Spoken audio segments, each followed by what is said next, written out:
Дух возвращается домой. С холодным зимним вечером в Санкт-Петербурге Елена Иванова скончалась от болезни, с которой долго боролась. Ее муж Дмитрий и дочь Аня с большой болью похоронили ее. Елена исчезла в холодной земле кладбища, среди слез родных и близких. Через несколько недель после смерти Елены Дмитрий и Аня пытались жить дальше. Однако однажды ночью, когда Аня спала в своей комнате, ей показалось, что она услышала голос матери. Голос произносил его имя шепотом. Аня продолжала спать, думая, что это был всего лишь сон. На следующую ночь Дмитрий заметил, что в коридоре дома прошел холодный сквозняк. В этот момент он почувствовал запах любимых духов Елены. Его сердце начало быстро биться. «Это невозможно», — подумал он. Однако в тишине дома появилась тень. Призрак Елены смотрел на него из конца коридора. Дмитрий в страхе побежал в свою комнату и запер дверь.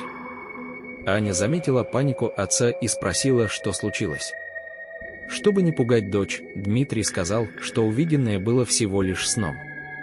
Однако на следующий день Аня нашла в комнате матери записку.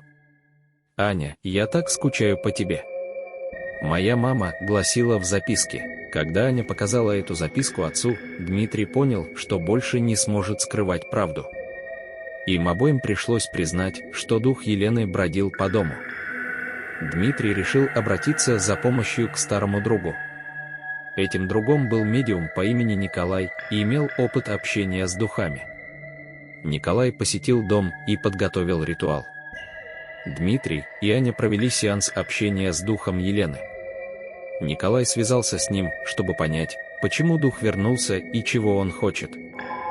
Дух Елены заявил, что она не может найти покоя в своей могиле и не имеет возможности попрощаться со своей семьей.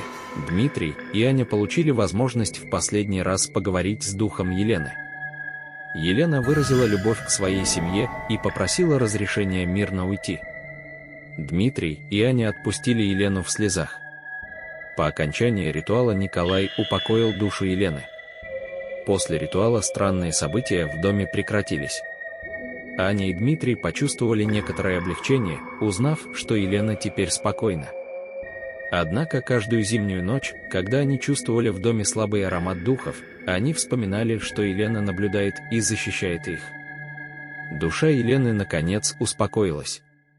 Чтобы сохранить память о нем, Дмитрий и Аня каждый год посещали его могилу и читали ему молитвы. Холодные зимние ночи в доме их больше не пугали, потому что любовь Елены всегда согревала их.